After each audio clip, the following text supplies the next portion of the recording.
Hello दोस्तों, स्वागत है आपका हमारी नई वीडियो में। तो हम यहाँ आज जो यूके ट्रिपल एस सी द्वारा वैकेंसी निकाली गई हैं, जो हमारी 12th साइंस के लिए हैं, वो सभी पोस्ट के लिए, उसमें जो फिजिक्स के हैं वो कॉमन है, तो इसके हम फिजिक्स के जो करंट से रिलेटेड हैं वो हम पीवाईक्यू को देखेंगे।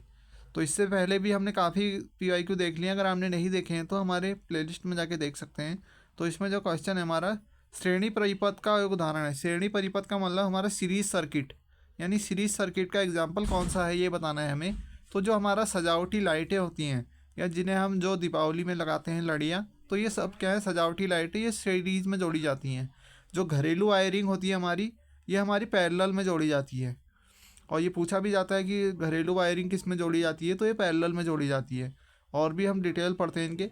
जो सजावटी लाइटें होती हैं, इनको श्रेणी परिपथ का एक उदाहरण है, श्रेणी में जोड़ा जाता है। और परिपथ के घटक को दो प्रकार से जोड़े जा सकते हैं। अगर हमारा कोई भी सर्किट है तो हम उसे टू टाइप से जोड़ सकते हैं। पहला है हमारा सीरीज, पहले हम सीरीज में जोड़ेंगे, और दूसरा है पैरेलल, यानी हम सीरीज और पैरेलल में जोड़ सकते हैं। हम समझते हैं सीरीज में कैसे होगा। सीरीज में अगर हम एक रेजिस्टेंस ये जोड़ा है, एक ये जोड़ा है, या इसमें कुछ भी जोड़ सकते हैं, बल्ब भी जोड़ सकते हैं, और यहाँ से बैटरी से कनेक्ट कर दिया है इसे, ये प्लस टर्मिनल, ये माइनस टर्मिनल। तो यहाँ से जो करंट बहेगी, करंट जो बहेगी वो इस दोनों में सेम रहेगी, यानी जो आई होती है वो सेम रहती है सीरीज में। और जो करंट की डायरेक्शन होगी तो ये इधर को होगी, तो इलेक्ट्रॉन की डायरेक्शन किधर को होगी ये भी पूछा जाता है। तो इलेक्ट्रॉन की डायरेक्शन इसके अपोजिट में होती है। तो ये इंपॉर्टेंट है इसका। और जो सीरीज में जोड़ा जाता है, तो सीरीज में हम कैसे जोड़ेंगे ये बताते हैं। देख सकते हैं सीरीज में कैसे जोड़ेंगे, तो ऐसे जोड़ेंगे, ऐसे जोड़ेंगे, और फिर इनको यहाँ से बैटरी से कनेक्ट कर देंगे। तो अगर इसे हम बैटरी से कनेक्ट करेंगे, तो जो इसमें करंट रहेगी वो दोनों में अलग अलग रहेगी। करंट अलग अलग रहेगी, लेकिन जो वोल्टेज होगी वो दोनों में सेम रहेगी। तो ये हमारा एक बहुत कॉन्सेप्ट है मेन, कि सीरीज में जो होगा हमारी करंट सेम रहेगी, और अगर हमारा पैरेलल में जोड़ा है तो उसमें वोल्टेज सेम रहेगी। इससे डायरेक्ट क्वेश्चन बनते हैं। तो ये देख सकते हैं, जैसे हमारे ये किस में जोड़ा है ये पूछने को भी आ सकता है। तो ये सीरीज में जोड़ा है, क्यों कहा है, क्योंकि ये सारे जो रेजिस्टेंस है एक ही सीरीज में है। और इनमें अगर करंट निकालने को आएगा तो यहाँ भी करंट होगी, आई होगी, यहाँ भी आई होगी, यहाँ भी आई होगी। और इसका फॉर्मूला जो होता है V equals to I R होता है। अगर हम आई निकालेंगे तो ये V अपॉन आर आएगा। फिर अगला देखेंगे हम, एक फ्यूज का कार्य सिद्धांत होता है। तो फ्यूज किसके सिद्धांत पर कार्य करता है, जो फ्यूज वायर होती है इसका प्रिंसिपल क्या होता है ये पूछा है। तो ये होता है हीट, हीट के जो इलेक्ट्रिक करंट विद्युत द्वारा उत्पन्न ऊष्मा, इसके सिद्धांत पर कार्य करता है। जो H इक्वस टू हमारा आई स्क्वायर आर टी होता है, इस सिद्धांत पे कार्य करता है, हीट के सिद्धांत पे कार्य करता है हमारा फ्यूज तार। फिर एक फ्यूज जो होता है, ये विद्युत धारा के ऊष्मीय प्रभाव के सिद्धांत पर कार्य करता है। और फ्यूज तार का प्रयोग जो होता है वैद्युत परिपथ में शॉर्ट सर्किट, इसका प्रयोग क्यों किया जाता है, ताकि शॉर्ट सर्किट से बचाने के, उपकरणों को क्षतिग्रस्त होने से बचाने के लिए किया जाता है। जिसका अभिलाक्षणिक गुण उच्च प्रतिरोधकता, इसकी जो रेजिस्टिविटी होती है वो सबसे ज़्यादा होती है, तथा निम्न गलनांक, इसका गलनांक जो होता है बहुत निम्न होता है। फ्यूज तार उच्च प्रतिरोध के कारण ही अत्यधिक धारा के दौरान जो होता है ये पिघल जाता है, पिघल जाता है। अगर हाई करंट फ्लो हो रही है तो फ्यूज तार जो होगा अपने आप गल के टूट जाएगा, पिघल जाता है। तो इसीलिए इसका प्रयोग किया जाता है, ताकि जो हमारे उपकरण है, जैसे हमारे कोई भी टीवी है, फ्रिज है, जो ये इनको सबसे शॉर्ट सर्किट से बचाने के लिए हमारे फ्यूज तार वायर का प्रयोग किया जाता है। फिर अगला हमारा, विद्युत परिपथ में विद्युत धारा के प्रवाह के कारण ऊष्मा के रूप में हानियाँ होती हैं। अगर हमें किस में कोई भी वायर है, जैसे हम सपोज करते हैं वायर है और हमने इसे बैटरी से जोड़ दिया है, कोई हाई वोल्टेज बैटरी से जोड़ दिया है, और तार भी थोड़ी मोटी है, तो अगर इसका रेजिस्टेंस भी थोड़ा ज़्यादा है, तो हम जब इसे देखेंगे कुछ समय बाद तो ये हीट होने लग जाएगी। हम भी देखते हैं कोई भी हमारा इंस्ट्रूमेंट होता है इलेक्ट्रिकल, तो वो जो भी होता है हीट करने लग जाता है। तो ये ऊष्मा का होता है कारण। विद्युत धारा जो होती है ऊष्मा भी उत्पन्न करती है, चुंबक भी उत्पन्न करता है। विद्युत परिपथ में विद्युत धारा प्रवाह के कारण जो हानि होती है वो ऊष्मा के रूप में हानि होती है। और अगर हमें, जैसे हम चुंबकीय प्रभाव को भी समझ सकते हैं, अगर कोई हमारी वायर है, इसे हमने थोड़ा ऐसे बाउंड कर दिया है और फिर हम बैटरी से कनेक्ट कर दिया, तो हम देखेंगे कि ये मैग्नेट की तरह कार्य करने लगेगा। सोलोनाइट बोलते हैं जिसे, वो भी इसी पे सिद्धांत पे कार्य करती है। फिर है हमारा, एक लघुपथित परिपथ में धारा, परिपथित का मतलब है यहाँ पे शॉर्ट सर्किट। जब शॉर्ट सर्किट होता है तो जो करंट होती है वो क्या होती है पूछा है, तो ये होती है बहुत तेज़ी से बढ़ जाती है। जब करंट तेज़ी से बढ़ जाती है तो लघुपथन हो जाता है, यानी शॉर्ट सर्किट हो जाता है। इसीलिए फ्यूज वायर का प्रयोग किया जाता है। एक लघुपथित परिपथ में धारा जो होती है अत्यधिक तेजी से बढ़ती है। प्रायः खराब हो जाने या क्षतिग्रस्त हो जाने के कारण कभी कभी विद्युतमय तार तथा उदासीन तार आपस में संपर्क में आ जाते हैं। जब फेज और न्यूट्रन तार आपस में जो आते हैं संपर्क में आ जाते हैं, जिससे परिपथ में प्रतिरोध लगभग शून्य हो जाता है, रेजिस्टेंस हमारा जीरो हो जाता है और करंट जो हो जाती है मैक्सिमम हो जाती है। और अत्यधिक धारा प्रवाह के कारण तार जो होता है पिघल कर टूट जाते हैं, इसे ही लघुपतन कहते हैं। फिर श्रेणी संयोजन में प्रत्येक परिपथ से गुजरने वाली प्रत्येक प्रतिरोध यानी रेजिस्टेंस से गुजरने वाली क्या समान रहती है, तो ये पूछा है श्रेणी संयोजन में। तो इसका होगा सभी प्रतिरोधों के बराबर होती है। जो करंट होती है वो पूछा है, धारा जो होती है सेम में सभी प्रतिरोधों में समान होगी, हमने बहुत बार देख लिया ये। और आर का जो होता है रेजिस्टेंस, इसका मात्रक ओम होता है। करंट का जो होता है उसका एम्पियर होता है। वोल्टेज का जो होता है उसका वोल्ट होता है। फिर कई प्रतिरोधों को समांतर क्रम में संयोजित करने को इनमें से किसके समतुल्य माना जा सकता है, तो इसका होगा हमारा चालक के अनुप्रस्थ काट के क्षेत्रफल में वृद्धि करना। अगर हम किसी को पैरेलल में जोड़ रहे हैं तो हमारा जो आर इक्विवेलेंट होता है वो क्या होता है, 1/r1 प्लस 1/r2 इस तरीके से लिखते हैं। यानी हमारा जब एक प्रतिरोध कम होगा, मतलब ये पूछा है किसके इक्विवेलेंट माना जा सकता है। हम जानते हैं कि are equal to row L/A होता है, आर प्रोपोर्शनल टू 1/A होता है, और जो हमारा पैरेलल में आर इक्विवेलेंट होता है वो भी 1 प्रोपोर्शनल आर होता है। तो हम यहाँ से देख सकते हैं अगर हम एरिया को बढ़ाएंगे तो आर हमारा कम होगा, उसी तरह यहाँ हम अगर एक प्रतिरोध बढ़ाएंगे तो आर इक्विवेलेंट भी कम होगा। तो इस तरीके से पूछा है, ये देख सकते हैं are equal to row L/A में कमी आती है। उसी प्रकार जो होता है अलग अलग प्रतिरोधों को समांतर क्रम में जोड़ने के जो कुल परिणामी प्रतिरोध होगा, प्रतिरोधों में से कम मान वाले प्रतिरोध के मान से भी कम प्राप्त होता है। तो इसमें प्रतिरोध जो तुल्य होता है वो कम हो जाता है। फिर समांतर परिपथ के संबंध में निम्नलिखित में से कौन सा कथन सत्य है, हमें बताना है कि कौन सा कथन इसमें सत्य होगा। धारा अलग अलग धाराओं में हमेशा कम होती है, ये गलत है। समांतर परिपथ में अलग अलग प्रतिरोधों के टर्मिनल के बीच विभवांतर हमेशा असमान, ये गलत है, बल्कि जो वोल्टेज होती है समान रहती है। समांतर परिपथ में जो नेट रेजिस्टेंस होता है अलग अलग प्रतिरोधों के योग से हमेशा अधिक होता है, ये नहीं होता, कम होता है। हमने पहले भी देखा है कि आर इक्विवेलेंट जो प्रोपोर्शनल होता है 1/r होता है, तो अगर आर हमारा ये हमेशा कम रहेगा। फिर समांतर प्रतिरोध का जो नेट रेजिस्टेंस होता है अलग अलग प्रतिरोधों के योग से हमेशा कम होता है, तो हाँ ये सही है। तो ऑप्शन नंबर डी इसका सही होगा। एक विद्युत परिपथ में जो समांतर प्रतिरोध तब बनता है जब इसमें विद्युत प्रवाह के लिए कई पथ होते हैं। इस परिपथ में सभी वैद्युत घटक समांतर क्रम में जुड़े होते हैं और समांतर परिपथ में जुड़े सभी उपकरणों के सिरों पर विभवांतर जो होता है स्थिर रहता है। इस तरह से परिपथ का जो निवल प्रतिरोध यानी नेट रेजिस्टेंस होता है अलग अलग प्रतिरोधों के योग से हमेशा कम होता है। अगला देखेंगे, फ्यूज के रूप में प्रयुक्त तंतु में अत्यधिक धारा प्रवाहित होने पर वह क्या हो जाता है, गल जाता है। वो क्यों होता है, क्योंकि इसका गलनांक बहुत कम हो जाता है और उसमें जो करंट होती है वो हाई हो जाती है। तो फ्यूज के रूप में प्रयुक्त तंतु में अत्यधिक धारा प्रवाहित होने पर विद्युत धारा के ऊष्मीय प्रभाव के कारण गल जाता है। हीट इफेक्ट के कारण, heat effect of electric current, इसके कारण गल जाता है और विद्युत परिपथ में विद्युत धारा की सप्लाई बंद हो जाती है और सभी उपकरण सुरक्षित रहते हैं। फिर हमारा त्योहारों के समय भवनों में लगाई जाने वाली लाइटें यानी जो फेस्टिवल लाइट हैं, ये किसका उदाहरण है पूछा है, तो ये है हमारा जो श्रेणी परिपथ। हमने पहले भी देखा है ये श्रेणी में जोड़ी जाती है, जो भी लाइट होती है, ट्यूबलाइट या जो लड़ियाँ होती हैं, झालरें, ये सब श्रेणी परिपथ में जोड़ी जाती हैं। और त्योहारों के समय मकानों तथा भवनों में लगाए जाने वाली लाइट झालर जो होती हैं श्रेणी परिपथ का उदाहरण है। जब विद्युत धारा में दो या दो से अधिक उपकरण या बल्ब इस प्रकार जोड़े जाते हैं कि उनमें एक ही धारा प्रवाहित हो, तो इसे श्रेणी क्रम अथवा श्रेणी परिपथ कहते हैं। इसके विपरीत जिस परिपथ में सभी घटक समांतर हो तो उसे समांतर परिपथ कहते हैं। घरों में जो प्रयोग होती है बिजली, ये समांतर क्रम में जुड़े होते हैं। फिर हमारा विद्युत पारेषण लाइनों के लिए इनमें से प्रमुखतः किस पदार्थ का प्रयोग किया जाता है, यानी यहाँ हमारे इलेक्ट्रिक करंट के फ्लो के लिए किसका प्रयोग किया जाता है मुख्यतः, तो वह है तांबा, कॉपर का प्रयोग किया जाता है। और जो विद्युत का सबसे अच्छा कंडक्टर होता है, चालक होता है, वो होता है हमारा चांदी। परंतु जो चांदी होती है इसकी कॉस्ट ज़्यादा होती है, इसके लिए हम कॉपर का प्रयोग करते हैं, तांबे का। तो विद्युत पारेषण लाइनों के लिए या इलेक्ट्रिक लाइन के लिए जो हम करते हैं मुख्य रूप से तांबे का प्रयोग करते हैं। तांबे के तारों का प्रयोग जो होता है बिजली संचरण, विद्युत वितरण लाइनों आदि में किया जाता है। तांबा जो होता है उच्च विद्युत और तापीय चालकता होती है, इसकी हाई कंडक्टिविटी होती है। साथ ही एल्यूमिनियम की तुलना में तांबे के तार में विद्युत और चालकता के लिए सबसे कम प्रतिरोध होता है। इसलिए जो विद्युत परीक्षण के लिए होता है तांबे का प्रयोग किया जाता है। एल्यूमिनियम से भी ज़्यादा इससे कम होता है रेजिस्टेंस। एल्यूमिनियम का ज़्यादा होता है और जो कॉपर का होता है इससे कम होता है रेजिस्टेंस।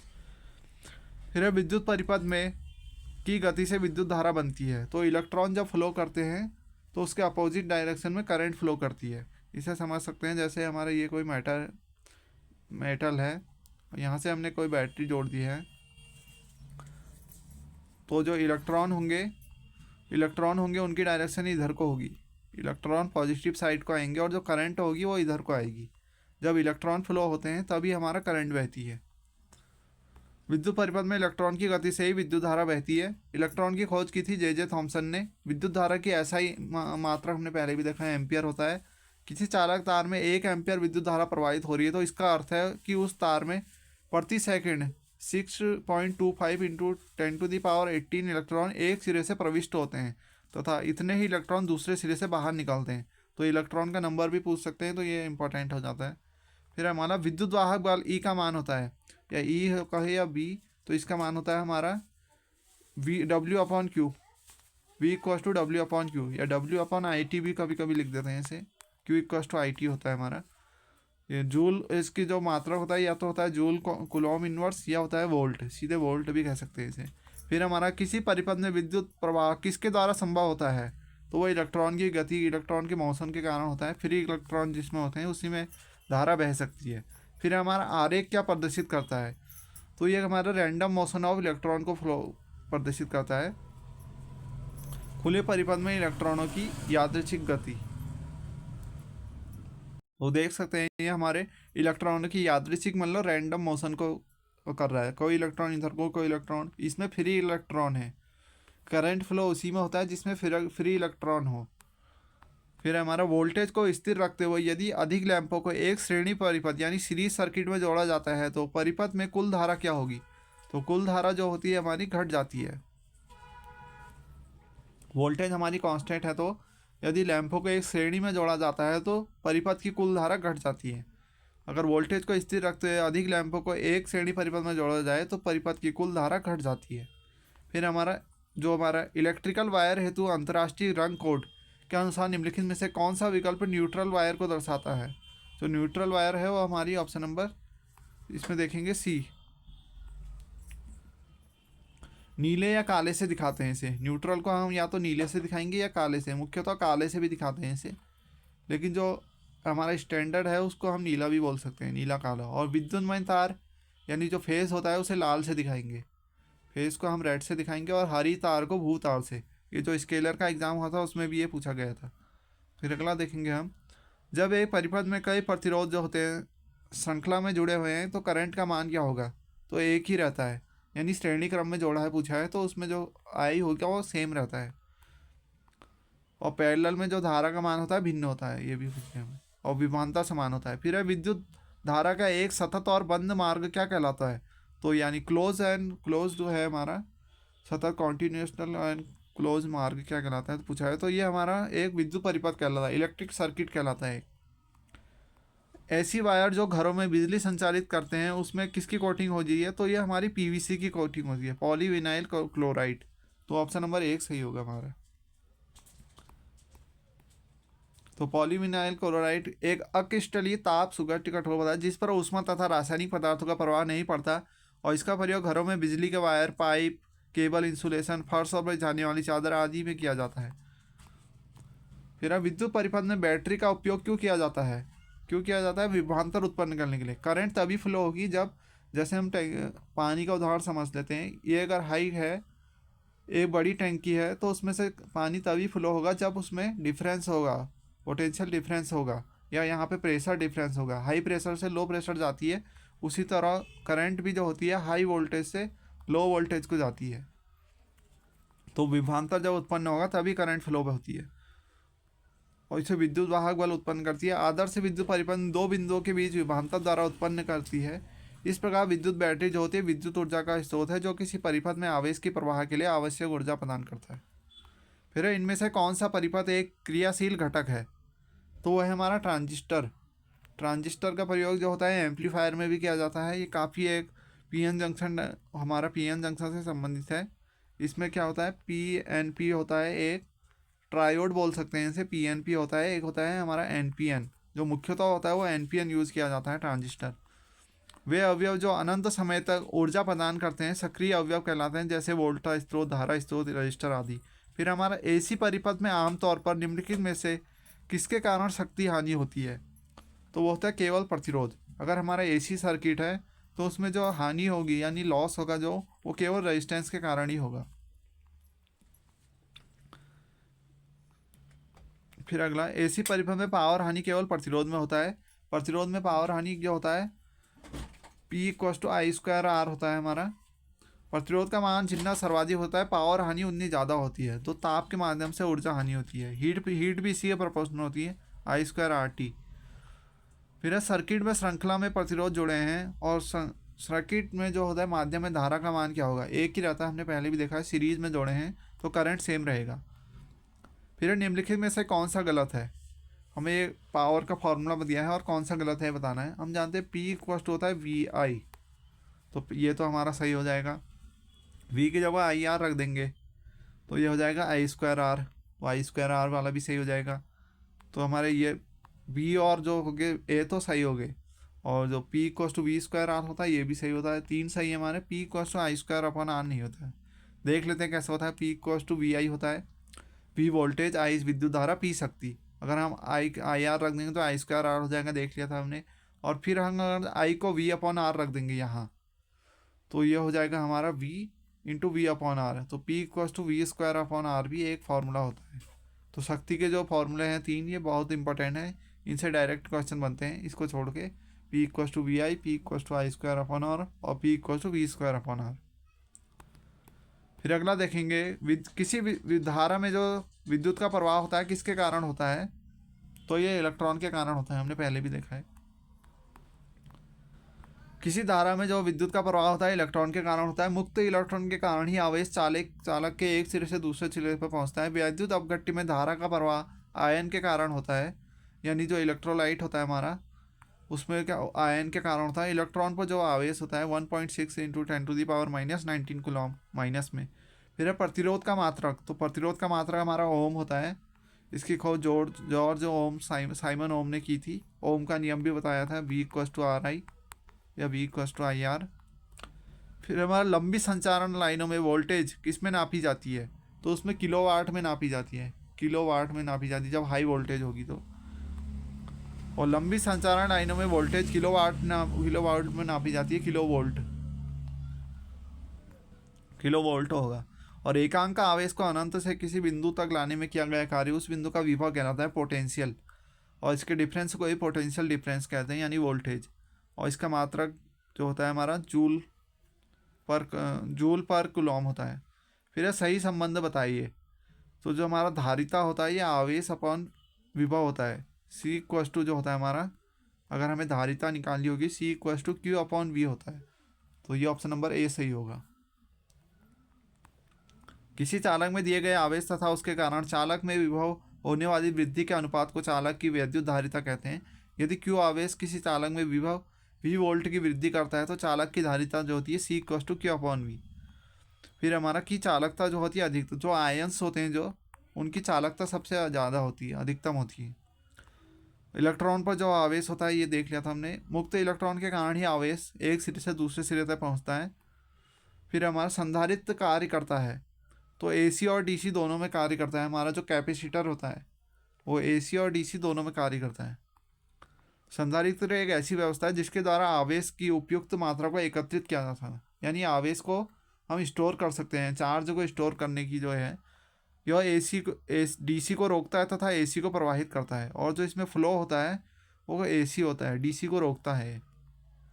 इसमें समान धातु के समान क्षेत्रफल के दो प्लेट एक दूसरे से दूरी पर रखे जाते हैं। ये होता है एक प्लेट और ये होता है एक प्लेट, और इन दोनों के बीच की दूरी होती है D। एरिया A होता है। और C= जो होता है ε0 A/D। यह इसकी धारिता का फॉर्मूला होता है।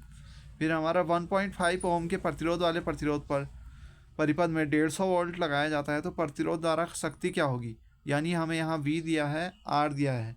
P= क्या होता है हमारा V²/R। तो ये फार्मूले में रख देंगे हम। तो यहाँ से आ जाएगा वी स्क्वायर की जगह आ जाएगा 150 गुणा 150 बटे 1.5। तो इसे अगर हम जीरो हटाएंगे तो यहाँ एक जीरो बढ़ जाएगा, फिर इसे कट जाएंगे 15.150। तो यहाँ से सीधे हमारा आंसर निकल जाएगा 15,000 वाट। 15,000 वाट, या इसको हम 15 किलो वाट भी लिख सकते हैं। फिर हमारा 9 ओम प्रतिरोध वाली तार के दुगना कर दिया जाता है, तार की लंबाई को दुगना किया जाता है, तार के नए प्रतिरोध की गणना करें, या तार के क्षेत्रफल को त्रिज्या को दुगना किया जाता है। यहाँ पे होगा रेडियस को दुगना कर दिया जाता है। तो पहले हम देख लेते हैं आर इक्व टू जो होता है हमारा रो एल अपॉन ए होता है। ये हमें 9 ओम दिया है, इसको 9 लिख सकते हैं, 9 ओम दिया है। अब क्या कर रहे हैं, क्षेत्रफल को बढ़ा रहे हैं, हम इसको लिख सकते हैं रो एल अपॉन ए को लिख सकते हैं हम पाई आर स्क्वायर, ये लिख सकते हैं। आर को हम बढ़ा दे रहे हैं 2 गुना, तो ये आ जाएगा हमारा रो एल अपॉन, यहाँ पर आ जाएगा 4 पाई आर स्क्वायर, या इसको हम इतना एक को ही लिख सकते हैं। ये हमारा पहला रेजिस्टेंस है, यानी R/4 हो जाएगा। तो पहला है हमारा 9, तो ये हो जाएगा 9/4। ये देख सकते हैं, पहले हमारा यह है rho L upon pi r square, A को पाई आर स्क्वायर रख दिया, ये 4 पाई आर स्क्वायर आ जाएगा। तो यानी इसको रो इंटू 1/4 पाई स्क्वायर, 4 को कॉमन लेंगे हम तो 9/4 आ जाएगा, यानी 2.25। फिर 3 ओम, 2 ओम, 5 ओम को श्रेणी क्रम में जोड़ा जाता है। 12 वोल्ट की परिपथ में कुल प्रतिरोध मान होगा, तो तीनों को जोड़ देंगे, 3 2 5 5 10, तो ऑप्शन नंबर बी सही होगा। ये देख सकते हैं। फिर 12 वोल्ट की सप्लाई के साथ 14 ओम और 6 ओम के प्रतिरोधों को समांतर में जोड़ा जाता है, परिपथ का कुल प्रतिरोध क्या होगा। तो कुल प्रतिरोध के लिए निकालने के लिए जो होता है फॉर्मूला R1 इंटू R2, यानी 14 गुणा 6 प्लस 14 और 6 20। तो इसके हम जब सॉल्व करेंगे तो ये निकल के आ जाएगा 4.2 ओम। फिर हमारा दिए गए चित्र में परिपथ का मिश्रित प्रतिरोध क्या होगा। तो जो इसका हमारा कुल प्रतिरोध निकालना है वो कैसे निकालेंगे, पहले इन दोनों को हम पैरेलल में जोड़ देंगे, इन तीनों को पैरेलल में जोड़ देंगे, फिर जो इक्विवेलेंट आएगा उसको हम सीरीज में जोड़ देंगे। तो समझते हैं कैसे होगा। ये है, पहले हम R1 यानी ये 2 8 वालों को हम पैरेलल में जोड़ देंगे, तो ये हमारा 4 ओम आ गया, इसको 4 ओम लिख देंगे, इन दोनों का इक्विवेलेंट 4 आ गया। फिर इन तीनों को हम पैरेलल में जोड़ देंगे, तो इन तीनों को पैरेलल में जोड़ेंगे तो ये आ जाएगा 3/9, यानी 3 ओम। अब हमारे यहाँ पे आया था 4 ओम और यहाँ पे हमारा आ गया 3 ओम। तो इसको देख लेते हैं, 4 और 3 7 हो जाएगा। ये देख सकते हैं सर्किट जो तुल्य प्रतिरोध आ जाएगा 7 ओम आ जाएगा। तो थैंक्स फॉर वॉचिंग, मिलते हैं अगली वीडियो में, तब तक के लिए good bye. Please subscribe my channel.